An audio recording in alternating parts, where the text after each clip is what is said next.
안녕하세요. 시댁과 연까지 끊었음에도 결국 이혼을 하게 되었습니다. 돈 얼마 때문에 천륜을 끊어낸다며 저 혼자만 세상 나쁜 년 취급을 받고 있었어요. 그래도 남편만 내 편이라면 당장은 그렇더라도 시간이 지나면 오해를 풀 기회가 오리라 믿었죠. 그런데 남편도 저를 돈에 미친 사람으로 보고 있었다는 걸 알게 되었네요. 설마 제가 정말 돈 얼마 아까워서 그랬다면 정말 말을 안 하겠는데. 좋은 사람이라 믿었건만 팔이 안으로 굽는 건지 핏줄은 못 속이는 건지 남편 또한 자기 가족들과 별반 다를 것 없는 사람이었습니다. 그래서 결국 이혼을 결정했어요. 어차피 이렇게 될 거 시댁과 연을 끊는 게 아니라 그때 아예 이혼까지 해버릴 걸. 괜히 저만 중간에서 남편과 그 가족들 이간질한 사람이 돼가지고 욕이란 욕은 다 먹고 그리고 나서 이혼까지 하게 되었네요. 남편은 결혼정보회사를 통해 만나게 되어 그렇게 결혼까지 하게 되었습니다. 주변 사람들을 통해 소개받아서 이거 재고 저거 재고 하면서 눈치게임 하듯이 자기가 가진 거 하나 보여주고 내가 뭘 얼마나 갖고 있는지 하나 알아내고 그런 식으로 서로 간보고 재고 그러는 것보다 그냥 처음부터 오픈할 수 있는 거 죄다 오픈하고 만나는 게 오히려 감정 소모도 적고 시간 낭비도 덜하지 않나 하는 생각이었습니다. 그때는 거기까지는 생각 못했죠. 진짜 중요한 건 종이에 적을 수 있는 수치적인 것들이 아니라 거기에 적을 수 없는 것들이란 걸 말이죠. 남편을 처음 소개받고 나서 몇 달 정도를 더 만났고 그렇게 결혼 준비를 시작하게 되었습니다. 남편 자체만 두고 보면 조건도 저랑 비슷했고 시부모님 또한 괜찮은 분들이셨어요. 그때까지는 이렇게 좋은 사람들한테 돌연변이 같은 성격 괴팍한 아주버님이 있다는 사실을 전혀 몰랐습니다. 한참 결혼 준비를 하던 시기 양가에 인사드리고 상견례 마친 지 얼마 지나지 않아서 시모가 저만 혼자 따로 불러내서 혹시 결혼 자금으로 얼마나 모아놓았는지 그런 걸 물어왔어요. 어차피 결정사 통해 만나면서 남편은 이미 대충 제 재산이 어떻게 되는지 알고 있던 상황이라 시어머니한테 숨길 것까진 없다 생각했습니다. 그래도 알려드리면서 이건 왜 물으시냐고 물어봤어요. 시어머니는 남편이로 있는 아주버님이 아직 미혼이라 그렇다며 너네들 결혼하는데 크게 지원을 못 해줄 것 같아서 둘이 합쳐 얼마나 있는지 알고 싶어 물어본 거라고 대답하셨죠. 원래는 두 자식들 나이 순으로 먼저 결혼을 시키고 싶었는데 아주버님이 결혼을 안 하는데 그렇다고 동생인 남편까지 노총각으로 살게 할 수는 없으니 결혼을 허락해 준 거랍니다. 그런데 그 와중에 동생 결혼한다고 큰 돈 지원해 준 걸 아주버님이 알면 집안 분위기가 안 좋아질 것 같아서 그러는 거라는 말과 함께요. 애초에 30 넘어서 하는 결혼이었다 보니 경제적으로 부족한 건 없었어요. 남편도 저랑 비슷한 조건의 사람을 소개받은 거다 보니 더더욱이 그랬고요. 업체까지 가입해가며 결혼 준비를 시작한 건데 굳이 언제 할지도 모를 아주버님 결혼 때문에 돈 얼마 지원받자고 결혼을 미룰 이유가 없었습니다. 애초에 부모님 지원은 처음부터 생각도 기대도 안 했던 거다 보니 더더욱 미뤄야 할 이유가 없었죠. 시어머니도 아주버님만 아니었으면 돈 얼마 해줬을 텐데 하고 말한 거지 직접적으로 결혼을 미뤄달라고 부탁한 것도 아니었다 보니 그걸 가지고 실망할 것도 없었어요. 주변에 시댁에 괜히 돈 얼마 지원받았다가 그 돈 때문에 시댁 눈치 보면서 꼼짝도 못하고 잡혀 사는 친구도 덜어 있었다 보니 시어머니가 돈 얼마 못 해주겠다고 하는 게 아쉬울 것도 없었고요. 그랬더니 오히려 시어머니가 저한테 큰 신세를 진 느낌이었나 봐요. 이해해줘서 고맙다는 말까지 들으며 결혼을 하게 되었거든요. 결혼은 그간 남편과 제가 모아놓은 돈에 시댁에서 2,000 지원받고 친정에서도 똑같이 2,000을 더 지원받아서 했어요. 애초에 뭐 하나 받을 생각이 없었는데 뭐라도 해줘야 마음이 편하겠다는 시어머니 고집에 부랴부랴 친정에서도 똑같이 2,000을 받아와서 정확하게 반반 결혼을 하게 되었습니다. 저나 남편 벌이도 나쁜 편이 아니었고 어쩌다 보니 받은 양가 부모님 지원 덕분에 수중에 돈도 좀 남아있는 상태에서 결혼을 하게 되었다 보니 결혼 첫 해가 지나서부터는 여유가 많이 생기더라고요. 그래서 그때부터는 양가 부모님께 용돈도 조금이나마 챙겨드리고 시댁 한 번, 친정 한 번 번갈아 가면서 외식도 다니고 그랬어요. 그냥 남들 하듯이 어디 가서 못한다 소리 듣지 않을 만큼 저희가 할 수 있는 선에서 최선을 다하고 있었습니다. 연애 기간이 짧았던 만큼 결혼 전에 몰랐던 서로의 생활 습관들 때문에 티격태격 하는 일이 몇 번 있긴 했지만 또 연애 기간이 짧았다 보니 남들 연애할 때 해야 할 것들을 결혼하고 나서 한다고 둘이 여기저기 놀러 다니고 보러 다니고 먹으러 다니고 하면서 말 그대로 연애 같은 신혼생활을 만끽하고 있었습니다. 그렇게 나름 괜찮은 결혼 생활을 보내고 있던 와중 노총각이던 아주버님이 끝내 결혼을 하게 되면서 전에는 생각도 못했던 문제들이 하나둘씩 생겨나기 시작했습니다. 말씀드렸다시피 결혼 전에는 아주버님에 대해 알 방법이 없었어요. 그냥 남편이로 형이 한 명 있다. 어머님이 결혼 전에 말해준 대로 아직도 결혼을 못했다. 그 정도 알고 있는 게 전부였지요. 사람이 참 변변찮고 별로인 사람이라는 걸 알게 된 건 결혼하고 나서였습니다. 시부모님 모시고 외식 다니면서 아주버님도 항상 자리에 함께 있었어요. 초반 몇 번의 자리에서는 아주버님이 아무 말도 안 하고 식사만 같이 하고 그러는 시기였는데 하루는 분위기가 좋아서 식사하다가 술을 조금 마시는 자리가 있었습니다. 그때 모처럼 아주버님이 무거운 입을 열었는데 저를 앞에다 두고 남편한테 너는 30 넘은 여자랑 결혼하려고 그 나이 먹도록 결혼도 안 하고 있었던 거냐는 소리를 하더라고요. 남자는 와인과도 같아서 시간이 지날수록 무르익는다나 어쩌나.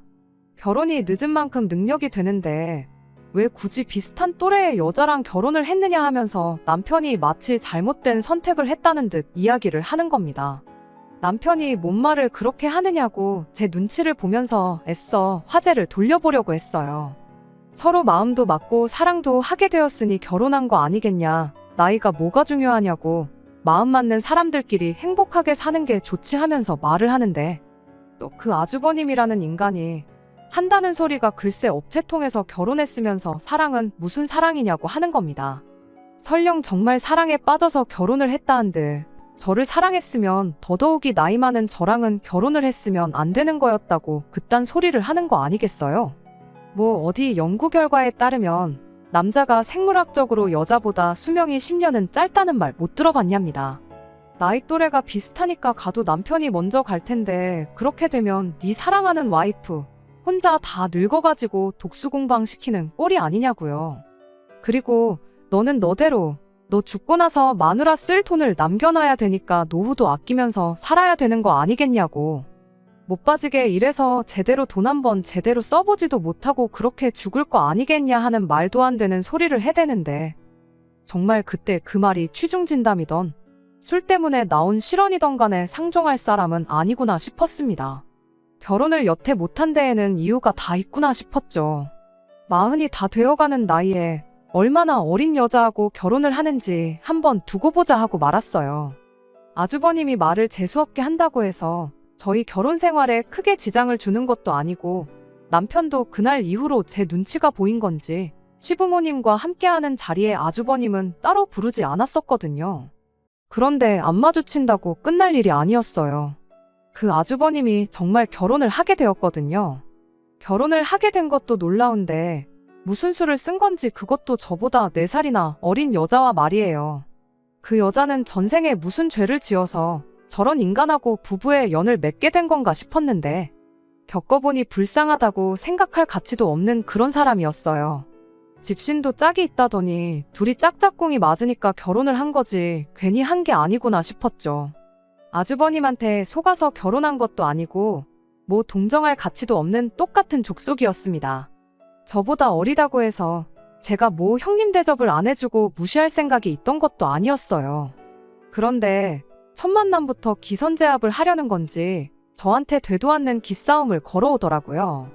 인생을 어떻게 살아왔는지 그 경험이 중요하지 나이가 전부는 아니라는 둥 하면서요. 딱히 직업도 없으면서 인생의 경험을 논하는 게 어이없긴 했지만 둘이 똑같은 것들이라 생각하니 열받을 것도 없었습니다. 아주버님 결혼 전에 안 보고 지냈던 것처럼 아무 교류 없이 지냈으면 참 좋았겠다 싶었지만 애석하게도 아주버님도 가정을 꾸리게 된 만큼 시부모님을 만날 때마다 함께 자리를 하게 되었습니다. 여기에 인연전연 하면서 쓸 수는 없으니 일단은 형님이라고 쓰기는 할게요.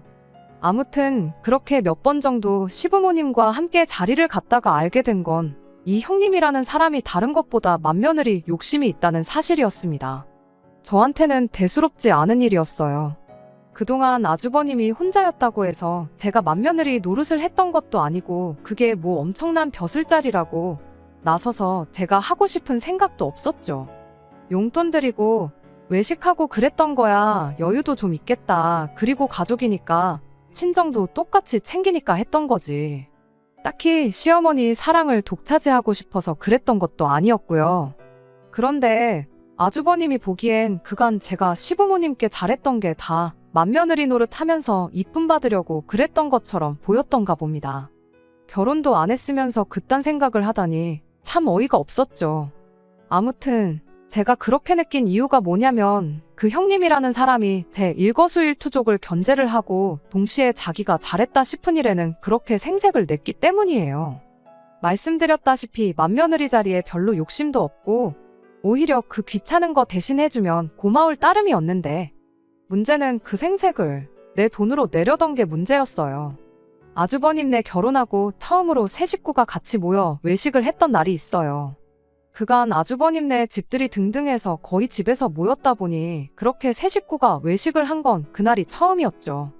식사가 마무리되어 갈 때쯤 누가 시키지도 않았는데 형님이 오늘은 자기가 사겠다며 혼자 가서 계산을 하고 오더군요.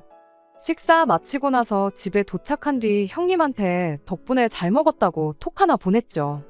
그런데 제 톡에 형님이 답장을 하기를 총 40만 원이 나왔으니 절반인 20만 원을 보내라며 자기 계좌를 적어 보내는 거 아니겠어요? 20만 원이 아까워서 그러는 게 아니라 같이 낼 거면 처음부터 같이 내자고 하던가 하지. 자기가 쏘겠다고 자리에서 있는 생색은 다 내놓고는 집에 오자마자 절반을 내라고 하니 어이가 없었습니다. 제가 핸드폰을 보면서 콧방귀를 뀌고 황당해하고 있으니 남편이 그런 저를 보고 뭐 무슨 일인데 하고 물어보더라고요. 그래서 남편한테 황당하다고 이것 좀 보라고 형님이 지가 쏜다더니 뒤에서 돈을 달라고 한다 하고 이야기를 했는데 남편은 그래도 절반 내는 게 어디냐 반반씩 냈다 생각하면 억울할 것도 없지 않냐면서 그냥 그 돈 보내주라고 하더라고요. 그래서 안 그래도 돈 보내려고 생활비 통장에서 20만 원 옮기는 중이다 했더니 남편이 화들짝 놀라더니 40만 원이나 나왔냐고 물가가 올랐다더니 정말 엄청 올랐구나 하고 대답을 해왔습니다. 그날 외식한 곳이 저랑 결혼하기 전에 아주버님까지 같이 해서 네 식구가 자주 가던 집이었답니다. 보통 넷이서 가가지고 배 터지게 먹고 와도 20만 원 정도 냈고 술 같은 거 마셔서 좀 더 많이 나오는 날에는 25만 원 정도밖에 안 나왔었대요. 아무리 형수님도 계시고 저도 있어서 입이 두 개가 늘었다고 한들 여자 둘이서 먹어봐야 얼마나 먹는다고 거의 2배 가격을 지불하고 왔으니 남편 입장에선 놀랄 수도 있는 일이었죠.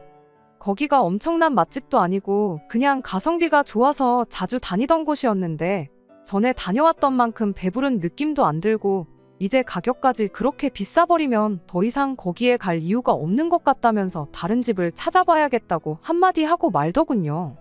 저도 처음엔 물가가 올랐다니 정말 올랐는가 보다 그렇게 생각하려고 했는데 가만 두고 보자니 어딘가 자꾸 찜찜한 기분이 들기 시작했어요. 그래서 돈 보내기 전에 형님한테 다시 톡을 보냈죠. 혹시 영수증 좀 볼 수 있겠냐고요. 그랬더니 형님이 답장은 안 하고 저한테 전화를 걸어서는 지금 사람 의심하는 거냐고 짜증을 내는 거 아니겠어요? 물론 찜찜해서 영수증을 보여달라고 한 건 사실이지만 형님한테는 그런 게 아니고 우리 남편 말이 원래 자주 가던 집이고 돈이 그만큼 안 나왔었다길래 가격이 얼마나 오른 건지 한번 보려고 그런다 대답했죠. 많이 올랐으면 앞으로 거기 말고 다른 집을 찾는 게 좋을 것 같아 그러는 거라고 그렇게 말했더니 형님이 요즘 누가 계산하고 영수증을 받아오냐고. 가격 같은 거 인터넷 찾아보면 다 나오는 건데 뭘 영수증을 보여달라고 하느냐 짜증을 내는 거예요. 그래서 그냥 알겠다고 말하고 그럼 말 나온 김에 카드에서 얼마 빠져나갔는지 그거 내역 좀 보내달라고 했어요. 가만 생각해보니까 고기가 1인분에 얼마에서 끝자리가 1,000원 단위가 아니라 900원으로 끝나지 않았었냐고. 절반씩 내는 거 100원 단위까지 정확하게 계산해서 드리고 싶다 그렇게 말했더니 또 혼자 성질을 부리면서 현금으로 계산했으니 카드 내역은 없다고 혼자 또 전화기 너머로 방방 뛰는 겁니다. 자기가 설마 몇백 원 더 받아먹으려고 이러는 것 같냐며 손해를 봐도 자기가 손해보는 거고 몇백 원 그거 자기는 신경도 안 쓰니까 걱정 말라더니 그냥 돈이나 보내라고 혼자 짜증만 있는 대로 내고는 전화를 끊어버리대요. 일단 제가 형님이 카드 긁는 모습을 봤는데도 굳이 현금 계산을 했다 하고 영수증도 없다 하고 하면서 얼마 나왔는지 숨기는 걸 보니 적어도 40만 원이 나와서 20만 원을 달라는 건 아니겠구나 싶더군요. 인터넷에 검색까지 해서 메뉴판 사진이 있는 걸 남편한테 보여줬더니 가격이 하나도 안 올랐고 그대로라고 하는 겁니다. 남편한테 이거 형님이 우리 돈 떼어먹으려는 거 아니냐고 했더니 설마 몇만 원 가지고 그러겠냐고. 가격이 그대로라도 물가가 오르면 양을 줄이는 가게들도 있지 않냐며 필시 그래서 그런 걸 거라고. 얼마 되지도 않는데 이걸로 일 만들지 말고 그냥 그 돈 보내주고 이만 끝내라고 하는 거예요. 사람이 싫어서 그런 건 맞지만 이걸 물고 늘어지는 게 저도 똑같이 유치한 사람이 되는 거 아닌가 싶어서 그날은 그냥 그 돈 보내주고 말았습니다. 그 뒤로 찾아온 게 어버이날이었는데 그때도 마찬가지였어요. 형님한테 연락이 왔는데 어버이날 두 분 드릴 선물을 반반씩 같이 내서 사면 어떻겠냐고 하더니 톡으로 인터넷 쇼핑몰 링크를 2개 보내더라고요. 아버님 드릴 겨울 잠바랑 어머님 드릴 무스탕 이렇게였는데 뭐 5월에 겨울옷을 사드리느냐 했더니 원래 이럴 때 사야 저렴하게 사는 거 모르냐며 저보고 헛똑똑이라고 하더군요. 각각 아버님께 40만 원, 어머님께 80만 원 정도 했는데 제가 느끼기에 싸게 사는 느낌이 들지도 않았어요. 일단 알겠다고 하고 혹시나 싶어서 똑같은 옷을 인터넷에 검색해봤는데 형님이 보내준 쇼핑몰은 수많은 쇼핑몰 중에서도 가장 가격이 비싼 곳 사진을 찍어서 보낸 거였더라고요. 뭔가 느낌이 쎄하더니 역시나였죠. 다른 데는 아버님께 10만 원 정도 하고 어머님 옷은 한 25만 원 정도 했거든요. 그래서 형님한테 다시 전화를 걸어 다른 데서는 다 가격이 훨씬 저렴한데 너무 안 찾아보신 거 아니냐 그렇게 물었더니 말하기를 그런 데 거는 다 짝퉁이라서 가격이 싼 거라고 저보고 뭘 모른다는 식으로 말을 하는 겁니다. 뭐 명품도 아니고 일반 브랜드의 짝퉁까지 있는가 싶어서 그러시냐 하고 그냥 시부모님 선물은 각자 알아서 하자고 했어요. 저희는 그냥 작년에 했던 대로 두 분께 각각 50만 원씩 드리겠다 말하고요. 형님은 끝까지 선물을 같이 사서 하는 게 더 싸게 먹히는 거 모르냐면서 저한테 어떻게든 60만 원을 받아가려 했지만 그냥 그런 건 각자 알아서 하자고 말하고 전화 끊어버렸습니다. 안 봐도 형님 꿍꿍이가 뭔지 눈에 다 보였거든요. 저한테 60만 원 받아가서 제 돈으로 선물 사서 같이 했다고 시부모님한테 생색내고 남은 돈은 남은 돈대로 자기가 챙길 거라는 게 안 봐도 뻔했어요. 그나마 최저가로 자기 돈 35만 원 쓰는 것도 아쉬웠는지 정작 어버이날 되니까 시부모님한테 직접 쓴 손편지랑 손수건 하나씩 선물로 가져왔더라고요. 그 와중에도 선물은 정성이 중요하다면서 현금 선물은 너무 뻔해서 싫지 않냐며 또 자기가 두 분 어울리는 색깔로 열심히 골랐다고 온갖 생색은 다 내는데 참 웃기지도 않았습니다. 그래도 그게 다 심증뿐이었지 형님이 제 돈을 어떻게 삥땅을 쳐서 시부모님께 생색을 내려고 한다는 사실을 입증할 방법이 없었어요. 남편은 항상 형님네한테 너무 적대적인 거 아니냐며 좋은 마음으로 그러는데 제가 너무 색안경을 끼고 본다는 식으로 말을 하고는 했거든요. 남편이 직접 그 인간들이 무슨 속셈으로 저러는지 직접 알려주고 싶은 마음이 가장 컸던 것 같아요. 그러다 어느 날 기회가 찾아왔습니다. 아주버님네가 결혼을 하고 처음 맞는 시아버지의 생신을 며칠 앞두고 있던 언젠가였어요. 평소 하던 대로 두 분 모시고 외식을 다녀올 생각에 주변에 적당한 맛집을 찾고 있던 중이었죠. 그때 때마침 형님한테서 전화가 걸려왔습니다. 이번엔 또 선물로 뭘 같이 반반씩 내자고 할지 생각하고 있었는데 그게 아니고 작년 아버님 생신에는 제가 뭘 했느냐고 물어보더라고요. 그래서 안경 하나 바꿔드리고 밖에 나가서 외식하고 왔다고 대답을 했죠. 제 대답에 형님은 갑자기 며느리의 도리에 대해서 일장연설을 늘어놓기 시작했어요. 한마디로 줄이자면 너는 정성이 없다. 그냥 무조건 돈으로 때우려고만 한다 하는 소리였죠. 그러면서 한다는 소리가 이번 아버님 생신이 자기가 결혼하고 처음 맞는 집안 행사이니만큼 자기는 직접 자기 손으로 아버님 생신상을 차려드리겠다는 소리를 하더라고요.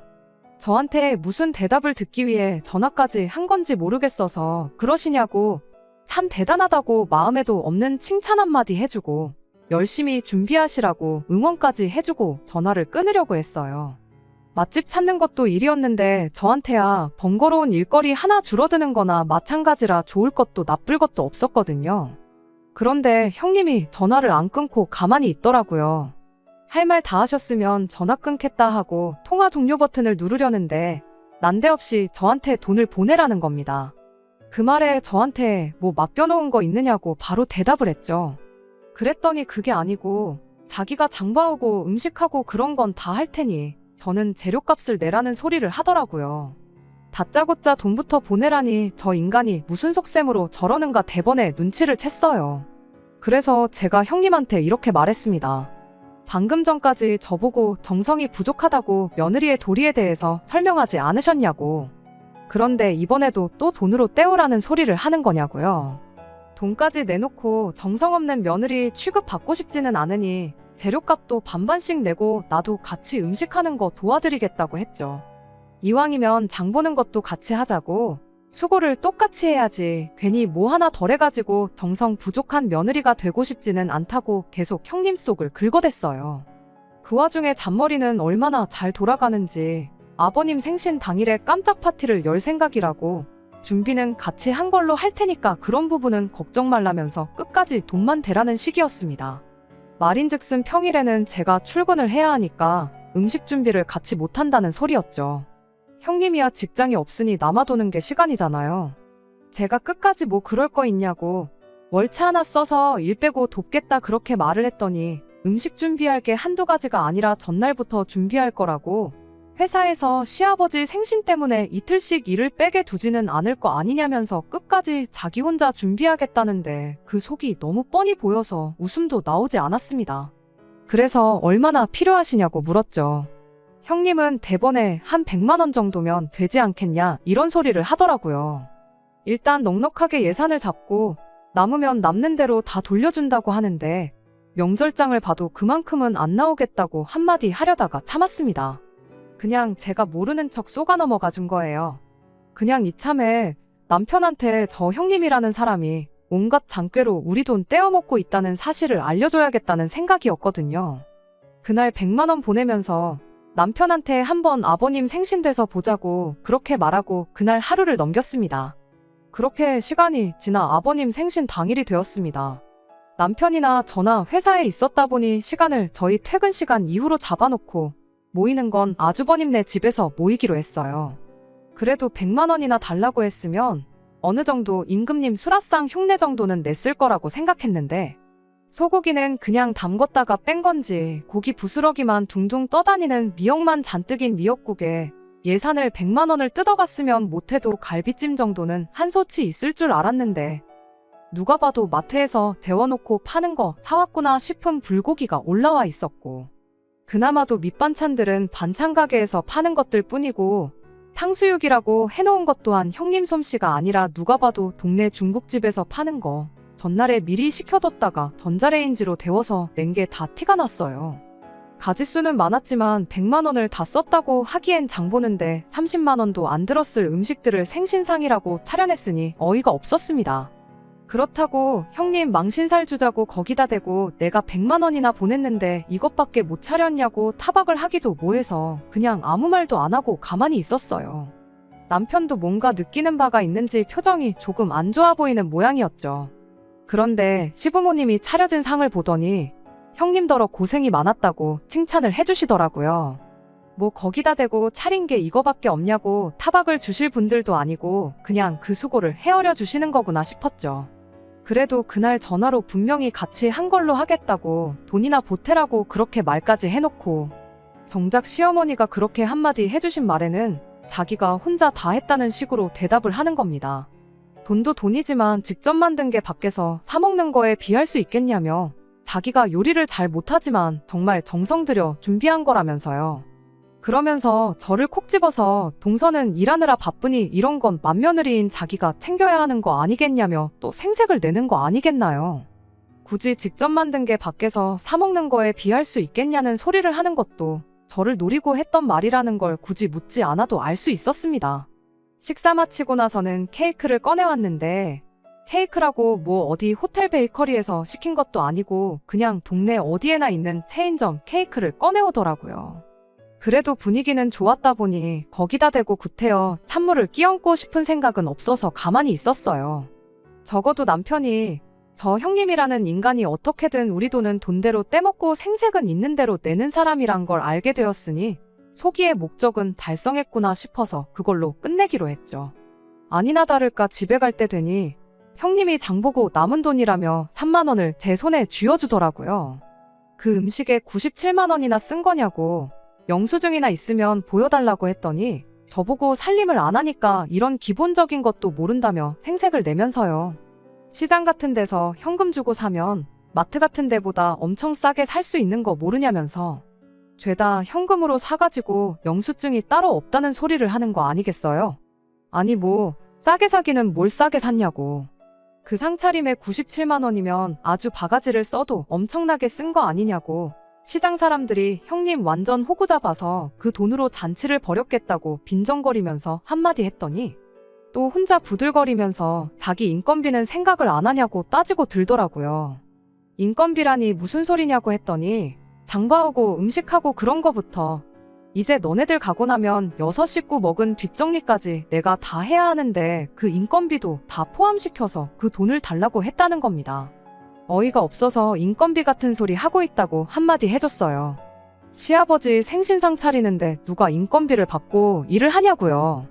딱 봐도 장 보는 거 30만 원도 안 들은 것 같은데 생신상 한 번 차리고 70만 원 받는 사람이 세상에 어디 있냐고. 당장 내일부터 회사 그만두고 일당 70만 원씩 받으면서 생신상이나 차리러 다녀야겠다고 그렇게 한마디 했죠.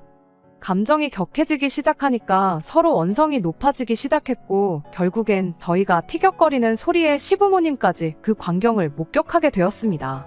제가 그 자리에서 시부모님까지 다 같이 해서 잘잘못을 따지자는 것도 아니었고 형님의 실체를 까발려서 망신사를 주려던 생각도 더더욱 아니었습니다. 생색은 얼마든지 내도 좋지만 단지 돈 계산만큼은 똑바로 했으면 좋겠다는 취지였어요. 돈 얼마 속여가지고 내 돈 뒤로 챙기지 말라고요. 그런데 아주버님이 먼저 그깟 돈 얼마 가지고 다른 날도 아니고 아버지 생신날 이 하극상을 부리는 거냐면서 손윗동서가 자기보다 어리다고 질투나서 그러냐는 듯이 저를 몰아가기 시작하더군요. 이어서 시부모님까지 형님 편을 들어주는 거예요. 애가 잘하려고 그런 건데 돈 좀 더 내고 덜 내고 하는 게 뭐가 중요하냐면서요. 너네야 맞벌이에 돈도 잘 버니 돈 얼마 더 쓰는 거 아까운 거 아니지 않냐고. 첫째는 저희랑 다르게 외벌이라 경제적으로 쪼들려서 그러는 건데 가족끼리 그냥 좋게 넘어가면 되는 거지 이게 다 무슨 꼴이냐면서요. 아무튼 결국 그렇게 저 혼자만 돈 얼마 더 쓰는 게 싫어가지고 가족들 모인 날 분란이나 만드는 그런 사람이 되어버렸습니다.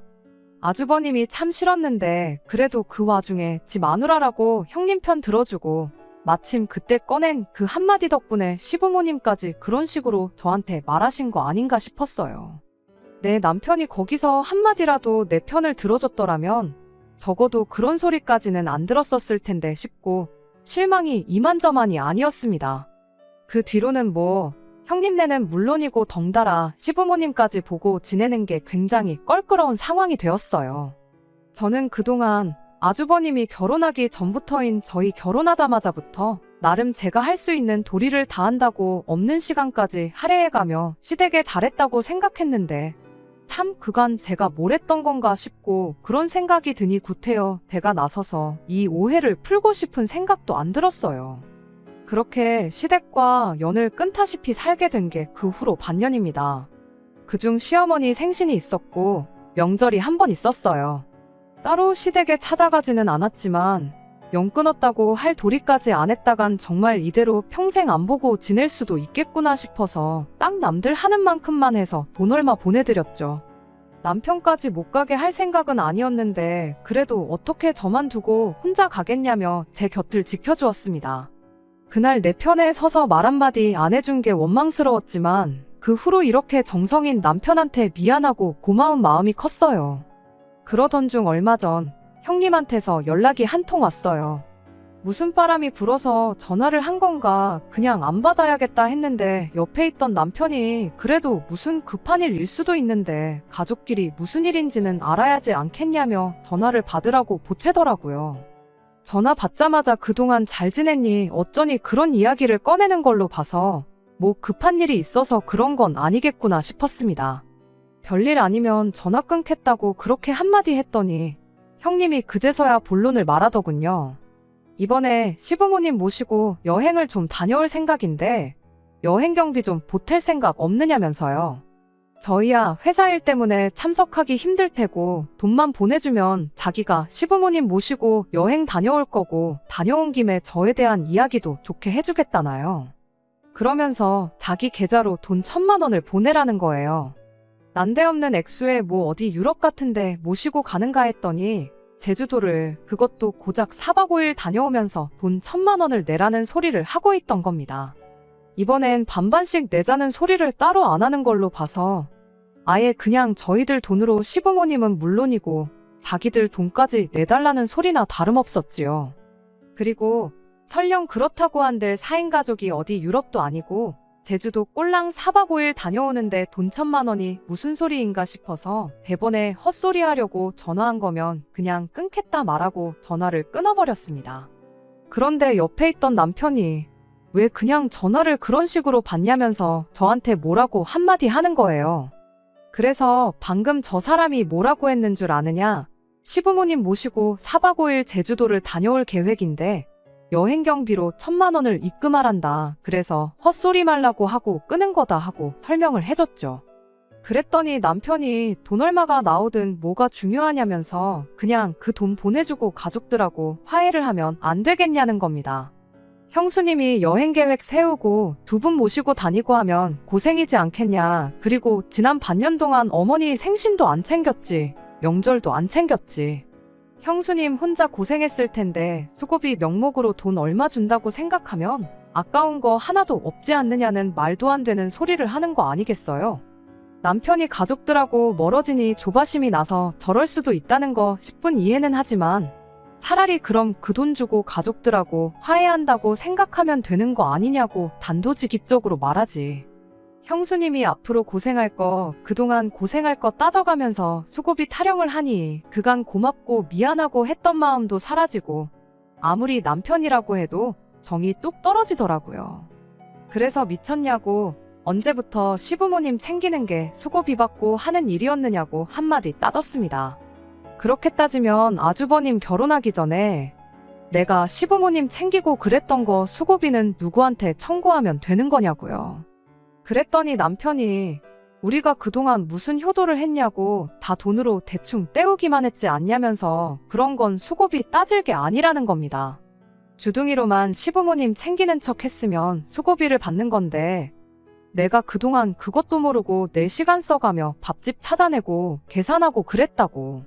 이럴 줄 알았으면 그냥 나도 형님처럼 하는 척이나 하고 당신한테 수고비나 땡겨받을 걸 그랬다고 한껏 빈정거렸죠. 그 말에 남편이 너는 그 와중에 또 돈돈거리고 있냐고 그놈의 돈 빨키는 것 좀 그만 좀 하면 안 되겠냐는 거 아니겠어요? 그 큰돈 거침없이 한 방에 내주면 가족들도 제가 푼돈 얼마에 쪼잔하게 군다는 오해도 풀리지 않겠냐고 하는데 정말 얼토당토하는 소리에 기가 차서 말도 안 나오더라고요. 설령 1,000만 원이 아니라 돈 얼마 주고 풀릴 일이었다고 한들 그렇게까지 해서 풀고 싶은 생각일랑 없다고. 지금 호구같이 그 돈 해주고 나면 다음엔 얼마나 더 큰 돈을 바라겠냐고. 처음 외식비 몇만 원 뜯어먹힌 게 어버이날 선물 산다고 몇십만 원으로 커졌고 아버님 생신 때 가서 100만 원이 된 거 보면 모르겠냐 했죠. 지금 이거 1,000만 원 해주면 아마 다음번엔 우리 집 집문서를 내놓으라고 해도 충분히 그럴 거다 했더니 저보고 말이나 되는 소리를 하냐며 입에 거품을 물더라고요. 말이나 되는 소리냐니 누가 할 소리를 하고 있느냐고 따졌더니 남편이 이렇게 한마디 하는 거예요. 막말로 죄를 지어도 위자료를 내지 않냐고. 어쨌든 너 때문에 가족들하고 연도 끈타시피 해서 지내고 있는데 그냥 위자료 주는 셈 치고 그 돈 해주면 어디가 덧나냐는 겁니다. 그때 알게 된 거죠. 남편이 저를 위해서 가족들하고 안 보고 지냈던 게 저를 위해서가 아니라 그냥 제 눈치만 보고 있었다는 사실을요. 남편은 그저 제가 시부모님한테 잘하겠다는 형님한테 돈 100만 원 주는 게 아까워서 시어머니 사랑을 독차지하는 형님이 부러워서 그러는 거라고 자기 가족들하고 똑같이 생각하고 있었던 거예요. 돈 100만 원 때문에 가족들하고 말도 못 섞게 하는 나랑 더 살아서 뭐 하겠냐고 그냥 그 길로 남편한테 이혼 선언 해주고 이왕 이렇게 된 거 네 형수한테 돈 1000만 원 네 돈으로 해주라고 한마디 했어요. 주면서 혹시 여행 자리 한 자리 더 알아봐 줄 수 있냐고도 꼭 물어보라고요. 어차피 이혼 서류 다 뭐다 준비하는데 시간이 걸릴 텐데 그동안 당신 꼴도 보기 싫으니까 어디 좀 눈에 안 보이는 데 가 있으라고 그렇게 한마디 했더니 남편이 씩씩대면서 바라던 바라고 어디 이혼할 수 있으면 해보라고 그러곤 그 길로 짐 싸서 시댁으로 가버리더라고요. 미안하다고 사과하면 마음이나마 약해질까봐 걱정이었는데 그렇게 사라져주니 오히려 마음 정리하기는 너무 편했네요. 남편이 집에 돌아온 건 그로부터 일주일이 지나서였어요. 아니나 다를까 남편이 저한테 잘못했다고 빌더라고요. 왜 갑자기 마음이 변해서 저럴까 싶었는데 굳이 남편이 안 알려줘도 되는 사실까지 알려주면서 이혼에 대한 마음을 확실하게 굳힐 수 있었습니다. 시어머니가 아주버님네 결혼할 때 돈 얼마 해준 게 아니라 아예 5억 하는 신혼집을 하나 해준 걸 알게 되었대요. 그 말 듣고 저도 놀라긴 했어요. 어떻게든 2천을 해주신 게 없는 형편에 짜내고 짜내서 해주신 건 줄 알았는데 그냥 말 그대로 저희는 둘 다 직장도 있고 돈도 어느 정도 버니까 2천 먹고 떨어지라는 식이었던 거고 아주버님한테는 5억 집을 묻지도 따지지도 않고 해준 거였어요. 괜히 그 여자가 집도 절도 없는데 나이마저 10살 가까이 차이 나는 아주버님하고 괜히 결혼을 한 게 아니었던 거죠. 5억 집을 해줘서 시댁에 여력이 있는 건가 싶었는데 막상 보니까 시부모님은 정말 전 재산에 노후까지 털어서 그걸 해준 거였고 아주버님도 벌이가 별 볼 일 없으니 어떻게든 자기 돈 나가는 거 아껴보겠다고 조금씩 저희 돈을 뒤로 떼어 먹으려고 온갖 개수작을 벌였던 거 아닌가 싶었죠. 그리고 그걸 알게 된 남편도 시부모님한테 크게 실망을 하게 된 거고 그만큼 받았으면 우리가 금전적으로 시부모님한테 뭘 해줘야 할 이유도 없겠다 싶어져서 그제서야 집에 돌아와서는 그냥 시댁과 연 끊고 살자고 하면서 저한테 싹싹 빌었던 거였고요. 하지만 일주일이 지난 만큼 저는 이미 마음을 굳혔다 보니 남편이 사과하고 싹싹 빈다고 해도 받아줄 마음이 없었습니다. 오히려 남편이 시댁과 연 끊고 살자며 꺼낸 그 아주버님 신혼집에 얽힌 뒷이야기가 마음만 더 굳게 먹게 해주는 꼴이 되었네요. 이혼한 지금에 와선 형님, 아니 그 여자한테 고마운 마음까지 드네요. 내 돈으로 생색도 내고 자기 돈까지 아껴보려다가 이렇게 저를 그런 거지 같은 집구석에서 탈출시켜준 거나 마찬가지니까요. 40줄에 장가 못 간 장남아들 결혼시키는데 5억이 들었는데 부모님도 아니고 형님네한테 돈 쓰는 게 아깝냐고 따져묻다가 이혼당한 아들 재혼시키는 데는 얼마나 들런지. 이미 이혼한 마당에 뭐 그게 중요한가 싶지만 조강지쳐 냅두고 가족들 편만 들다 이혼당한 남편이 평생 일을 두고 후회 속에 살았으면 참 좋겠습니다. 끝까지 들어주셔서 감사합니다. 오늘의 사연은 여기까지입니다. 구독과 좋아요, 알람 설정 부탁드리고 더 좋은 사연으로 다시 찾아뵙겠습니다. 감사합니다.